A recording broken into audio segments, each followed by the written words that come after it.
Chapter 22 The Ballet of La Merlaison. On the morrow, nothing was talked of in Paris but the ball, which the aldermen of the city were to give the king and queen, and in which their majesties were to dance the famous La Merlaison, the favorite ballet of the king. 8 days had been occupied in preparations at the Hôtel de Ville for this important evening. The city carpenters had erected scaffolds upon which the invited ladies were to be placed.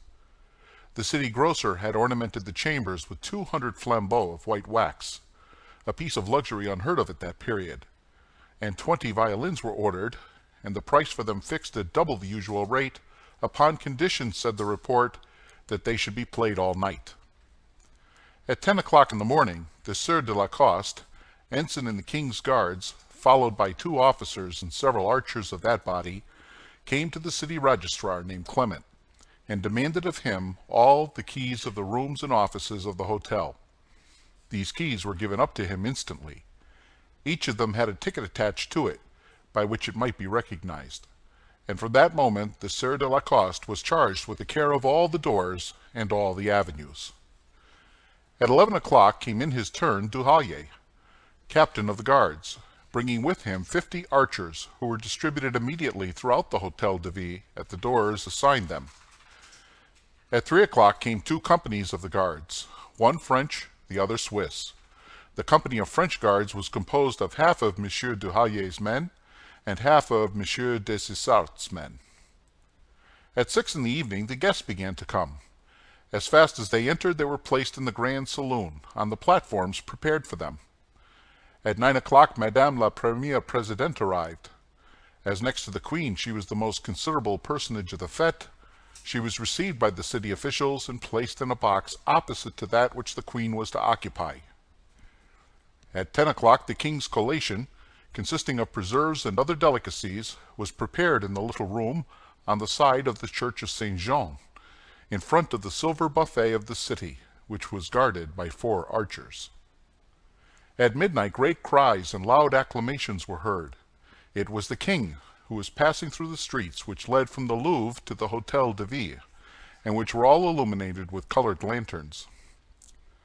Immediately the aldermen, clothed in their robes and preceded by 6 sergeants, each holding a flambeau in his hand, went to attend upon the king, whom they met on the steps, where the provost of the merchants made him a speech of welcome, a compliment to which his majesty replied with an apology for coming so late, laying the blame upon the cardinal, who had detained him till 11 o'clock, talking of affairs of state.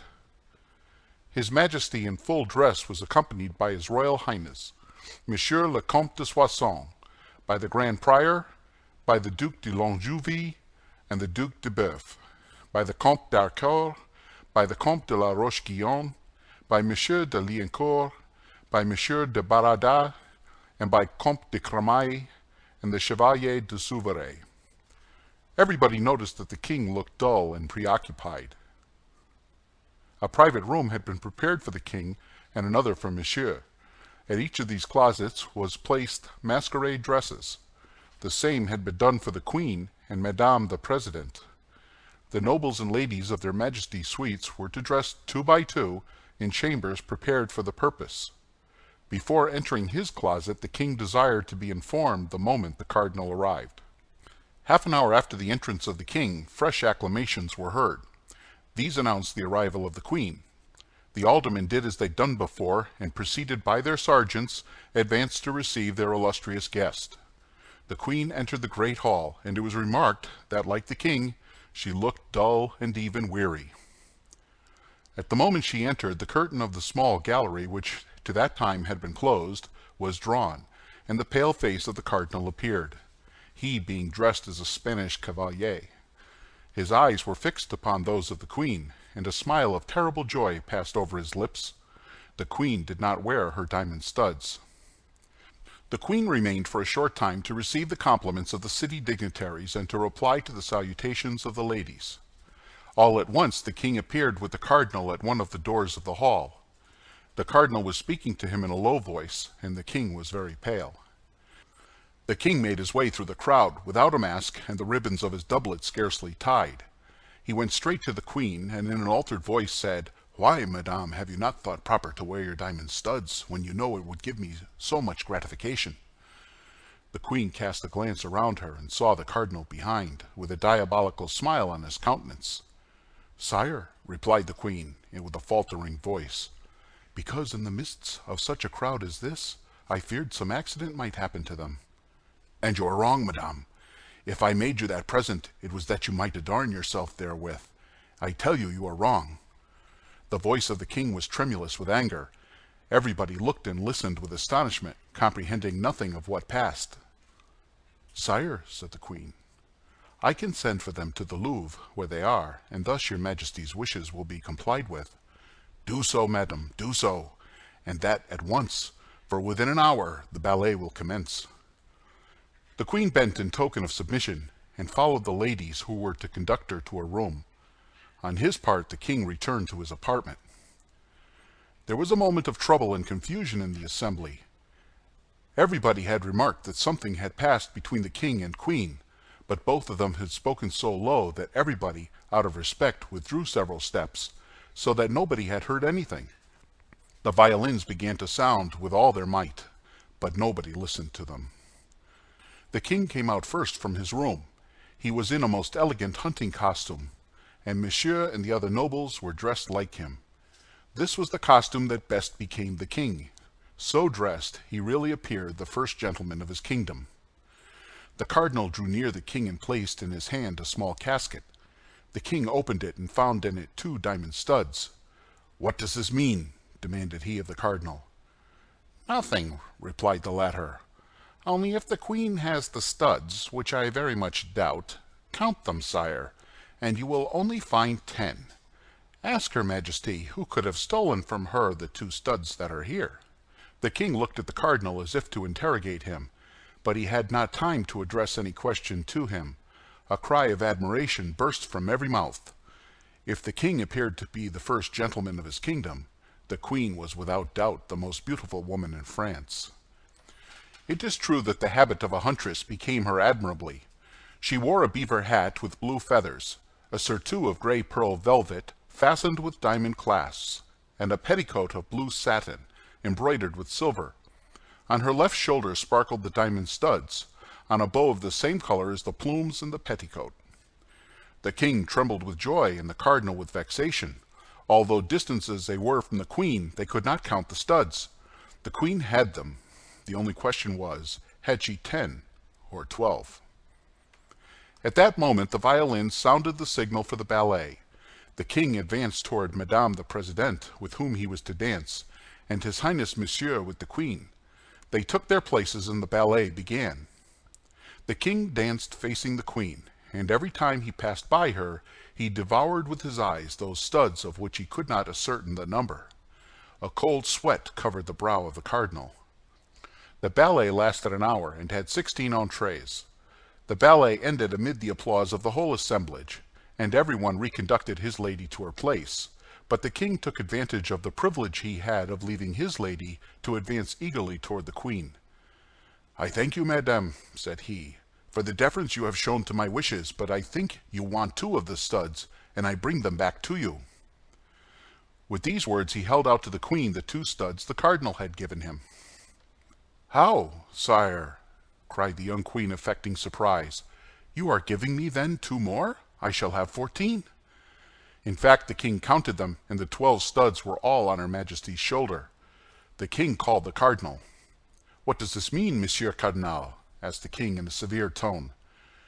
"This means, sire," replied the cardinal, "that I was desirous of presenting her majesty with these 2 studs, and that not daring to offer them myself, I adopted this means of inducing her to accept them." "And I am the more grateful to your eminence," replied Anne of Austria, with a smile that proved she was not the dupe of this ingenious gallantry, "from being certain that these 2 studs alone have cost you as much as all the others cost his majesty." Then, saluting the king and the cardinal, the queen resumed her way to the chamber in which she had dressed, and where she was to take off her costume. The attention which we have been obliged to give during the commencement of this chapter to the illustrious personages we have introduced into it has diverted us from an instant from him, to whom Anne of Austria owed the extraordinary triumph she had obtained over the cardinal, and who, confounded, unknown, lost in the crowd, gathered at one of the doors, looked on this scene comprehensible only to four persons: the king, the queen, his eminence, and himself. The queen had just regained her chamber, and D'Artagnan was about to retire when he felt his shoulder lightly touched. He turned and saw a young woman, who made him a sign to follow her. The face of this young woman was covered with a black velvet mask. But notwithstanding this precaution, which was in fact taken rather against others than against him, he at once recognized his usual guide, the light and intelligent Mademoiselle Bonacieux. On the evening before, they had scarcely seen each other for a moment at the apartment of the Swiss guard Germain, whither D'Artagnan had sent for her. The haste which the young woman was in to convey to the queen the excellent news of the happy return of her messenger prevented the two lovers from exchanging more than a few words. D'Artagnan therefore followed Mademoiselle Bonacieux, moved by a double sentiment, love and curiosity. All the way, and in proportion as the corridors became more deserted, D'Artagnan wished to stop the young woman, seize her and gaze upon her, were it only for a minute. But quick as a bird she glided between his hands, and when he wished to speak to her, her finger placed upon her mouth, with a little imperative gesture full of grace, reminded him that he was under the command of a power which he must blindly obey, and which forbade him even to make the slightest complaint. At length, after winding about for a minute or two, Mademoiselle Bonacieux opened the door of a closet, which was entirely dark, and led D'Artagnan into it. There she made a fresh sign of silence and opened a second door concealed by tapestry. The opening of this door disclosed a brilliant light, and she disappeared. D'Artagnan remained a moment motionless, asking himself where he could be. But soon a ray of light which penetrated through the chamber, together with the warm and perfumed air which reached him from the same aperture, the conversation of two of three ladies in language at once respectful and refined, and the word majesty several times repeated, indicated clearly that he was in a closet attached to the queen's apartment. The young man waited in comparative darkness and listened. The queen appeared cheerful and happy, which seemed to astonish the persons who surrounded her, and who were accustomed to see her almost always sad and full of care. The queen attributed this joyous feeling to the beauty of the fête, and the pleasure she had experienced in the ballet, and as it is not permissible to contradict a queen, whether she smile or weep, everybody expatiated on the gallantry of the alderman of the city of Paris. Although D'Artagnan did not at all know the queen, he soon distinguished her voice from the others, at first by a slightly foreign accent, and next by that tone of domination naturally impressed upon all royal words. He heard her approach and withdraw from the partially opened door, and twice or three times he even saw the shadow of a person intercept the light. At length a hand and an arm, surpassingly beautiful in their form and whiteness, glided through the tapestry. D'Artagnan at once comprehended that this was his recompense. He cast himself on his knees, seized the hand, and touched it respectfully with his lips. Then the hand was withdrawn, leaving in his an object which he perceived to be a ring. The door immediately closed, and D'Artagnan found himself again in complete obscurity. D'Artagnan placed the ring on his finger and again waited. It was evident that all was not yet over. After the reward of his devotion, that of his love was to come. Besides, although the ballet was danced, the evening had scarcely begun.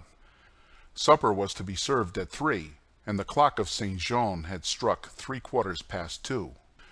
The sound of voices diminished by degrees in the adjoining chamber. The company was then heard departing. Then the door of the closet in which D'Artagnan was opened, and Mademoiselle Bonacieux entered. "You at last!" cried D'Artagnan. "Silence!" said the young woman, placing her hand upon his lips. "Silence, and go the same way you came."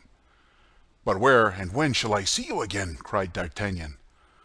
"A note which you will find at home will tell you. Begone, begone!" At these words she opened the door of the corridor and pushed D'Artagnan out of the room. D'Artagnan obeyed like a child, without the least resistance or objection, which proved that he was really in love.